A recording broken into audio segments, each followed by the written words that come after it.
আসসালামু আলাইকুম, আমি ডাক্তার কাউসার আহমদ, একজন প্লাস্টিক কসমেটিক এবং ব্রেস্ট সার্জন। আজকে আবার একটা রোগীর সাথে আমরা কথা বলবো, তার অভিজ্ঞতা সম্পর্কে আমরা জানবো। তিনি ডান দিকে গ্রেড 2B গাইনোকোমেশিয়া এবং বাম দিকে গ্রেড 1 গাইনোকোমেশিয়া ভুগছিলেন।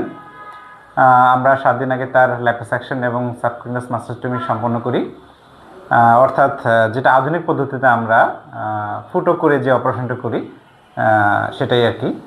তো রোগী আজকে আমরা স্টিচ অফ করলাম, তার মুখে তার অভিজ্ঞতা আমরা একটু শুনবো, দেখি তিনি কী বলেন। আসসালামু আলাইকুম। ওয়ালাইকুম আসসালাম। আচ্ছা, আপনার সমস্যাটা একটু সংক্ষেপে আমাদের দর্শকদের উদ্দেশ্যে বলেন।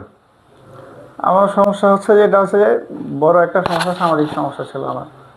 এই সমস্যা নিয়ে মানে পুনরুত্থান ধরেন ক্লাস 2018 সালে এসএসসি পাস করেছি। জি।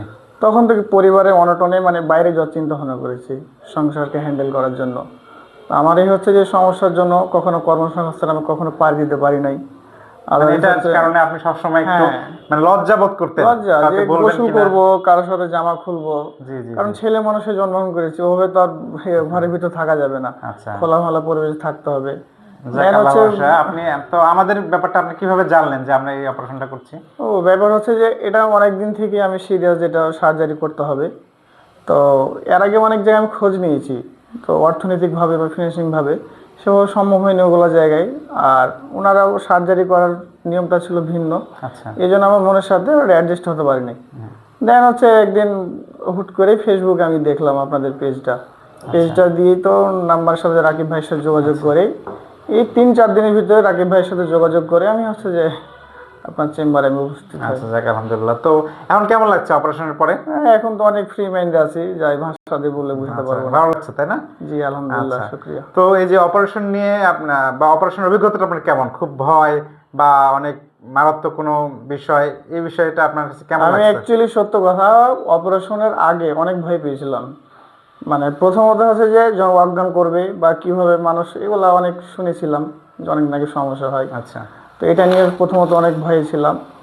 তো ভয়টা ওখানে কেটে গেল, ও ভয় পাইনি। কিন্তু অপারেশনের পরে আমি বুঝতে পারিনি যে আমার অপারেশন হলো, ওর কোনো সাইড ইফেক্ট আসবে আমার উপরে আচ্ছা, বা ব্যথা যন্ত্রণা, এরকম আমার ভিতরে কখনোই আসেনি। দিব্যি হচ্ছে যে অপারেশনের 2 দিন পরেই আমি হাঁটা চলাফেরা করেছি, মানে সুস্থ স্বাভাবিক যেভাবে মানুষ চলাফেরা করে এভাবে হয়তো একটু মেনটেন করে চলেছি, এতটুকুই আর কি। ঠিক আছে, যাক আলহামদুলিল্লাহ। তো এই অপারেশন নিয়ে তো অনেকেই তো ভয় পায়, তাদের জন্য আপনি কিছু বলবেন? ভয় পাওয়ার কিছুই নেই। আমি হচ্ছে যে যারা ভয় পাওয়ার কাতারে ছিল ওনাদের মতো আমিও ছিলাম। এখন হচ্ছে যে ডিরেক্ট হচ্ছে যে আমি করলাম, আমি বুঝতে পারছি ভয়ের কিছু নেই, সহজ ব্যাপার একদম। আচ্ছা, অনেক অনেক ধন্যবাদ। প্রিয় দর্শক, আমরা একজন রোগীর কথা শুনলাম। তিনি দীর্ঘদিন যাবত এই সমস্যায় ভুগছিলেন এবং অনেকদিন যাবত তিনি খুঁজছিলেন আসলে কোথায় এর সমাধান পাবেন। তো আলহামদুলিল্লাহ তিনি অপারেশন পর আলহামদুলিল্লাহ খুব ভালো আছেন, সুস্থ আছেন। যারা এখনও বিষয়টা নিয়ে শঙ্কার ভিতরে আছেন কি করবেন, তারা নিঃসংকোচে আমাদের সাথে যোগাযোগ করুন। শিবানী, সুস্থ থাকুন। ধন্যবাদ।